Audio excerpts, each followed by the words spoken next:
सबै कुरा छोटो मिठोमा राखिदिनु म प्रभा बरालज्यूलाई अनुरोध गर्दछु। नमस्कार। मञ्चमा आसन विशिष्ट व्यक्तित्व र स्रष्टा पदयात्रामा पाल्नुहुने सम्पूर्ण व्यक्तिहरूलाई हार्दिक नमन गर्दछु। सूर्य प्रसाद लाकोजुज्यूको स्वर्णिम धुन मुक्तक सङ्ग्रह मेरो हातमा केही दिन अघि मात्र परेको थियो।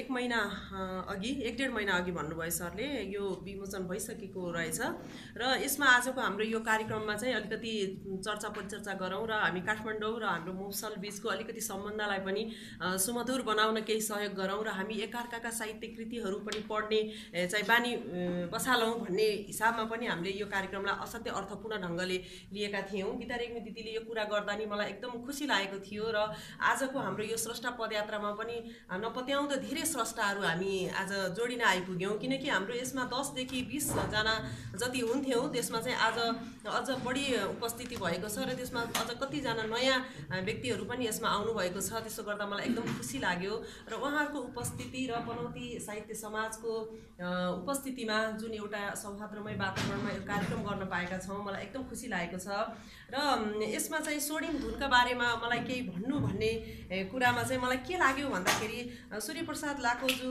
सर जुन साहित्यिक एउटा व्यक्तित्व हुनुहुन्छ, उहाँ आफैमा एकदम साहित्यिक हिसाबले समृद्ध व्यक्ति हुनुहुँदो रहेछ।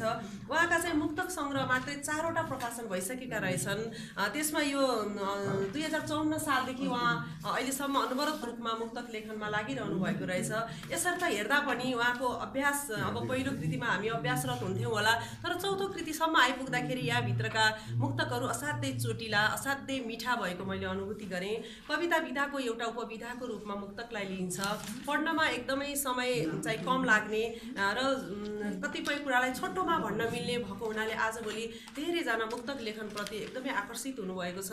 एकदमै खुसीको कुरा होइन, किनभने अब हाम्रो यो व्यस्त समयले हामीलाई यति धेरै थिचेको हुन्छ कि त्यसमा लामो कुराहरू पढ्न हामी भ्याउँदैनौँ। त्यसमा छोटो मिठो मुक्तकहरू पढ्दाखेरि पनि हामीलाई एकदम एउटा साहित्यिक रस चाहिँ प्राप्त हुने चाहिँ अवसर प्राप्त हुन्छ। त्यसै क्रममा चाहिँ स्वर्णिम धुनका पनि सबै मुक्तकहरू 100 को हाराहारीमा यसमा मुक्तकहरू रहेछन्।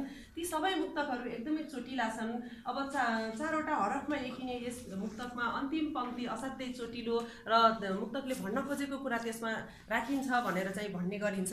म पनि कविता लेख्छु, मुक्तक पनि फाटाफुट्टा लेख्छु, तर सङ्ग्रहको रूपमा मैले अहिलेसम्म निकाल्ने अवसर पाएकी छैन। त्यसर्थ हेर्दाखेरि जुन हाम्रो सूर्य सरले यो स्वर्णिम धुन पछिल्लो मुक्तक सङ्ग्रह निकाल्नु भएको छ, यहाँका सबै मुक्तकहरू एकदम पठनीय छन्, सङ्ग्रह योग्य पनि छ यो किताब। यसमा शैलेन्द्र प्रकाश नेपाल सरले जुन यहाँ लेख्नु भएको छ शुभकामना मन्तव्य, त्यो मैले पढेँ। उहाँले लेख्नुभएका कुरा पनि मलाई एकदमै चित्त बुझ्यो। उहाँ एउटा समाजसेवी व्यक्तित्व पनि हुनुहुँदो रहेछ, साहित्यमा असाध्यै रुचि भएको र केही गर्न चाहने एकदमै सक्रिय व्यक्तित्व हुनुहुँदो रहेछ।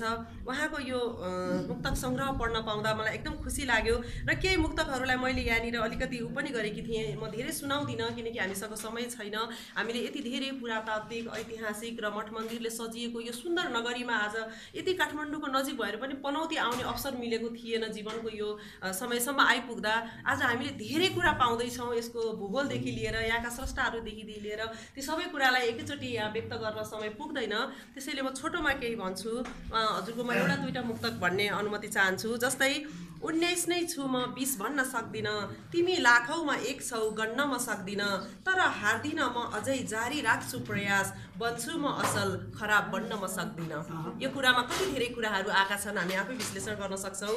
त्यसै गरी अरूको कुभलो चाहने तिमी धेरैपल्ट चुक्यौ, अगाडिबाट सकेनौ हमला गरी पछाडि लुक्यौ, किन गर्दै हिँड्छौ कुकर्म यसरी सधैँभरि तिमी, मलाई झुकाउने टन्टामा धेरैपल्ट आफै झुक्यौ। हैन, अब यसमा चाहिँ शब्दहरू आफै बोल्छन्, हामीले यसलाई केही भनिरहनु पर्दैन।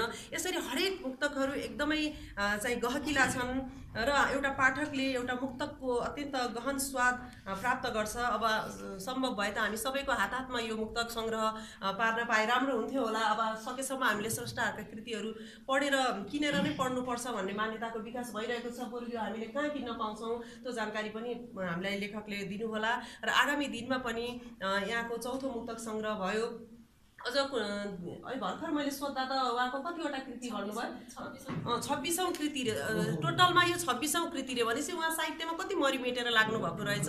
उहाँको कति धेरै असीम प्रेम रहेछ साहित्यमा भन्ने कुरा यहीबाट प्रमाणित हुन्छ र आगामी दिनमा हजुरको यो साहित्यप्रतिको लगाव अझ बढ्दै जाओस्, अझै चाहिँ राम्रा कृतिहरू, योभन्दा पनि अझ राम्रा, अझ माझिएका, अझ खारिएका कृतिहरू काठमाडौँसम्म अझ हामीले पुर्याउने व्यवस्था गर्नुहोस् र यस्ता कार्यक्रमले भौतिक भूगोलको रूपमा यो छोटो दूरी भए पनि यसरी एकअर्कालाई चिन्ने हामीले जुन अवसर प्राप्त गरेका थिएनौँ त्यो अवसर जुटाइदिने प्रयास गर्नुभएकोमा यसका संयोजक गीता रेग्मी दिदी र पनौती साहित्य समाजका पदाधिकारीज्यूहरूप्रति म हार्दिक आभार प्रकट गर्दै सूर्य सरको अझै बढी साहित्यिक यात्राको शुभकामना दिँदै मेरो छोटो मन्तव्य यही राख्दछु। धन्यवाद।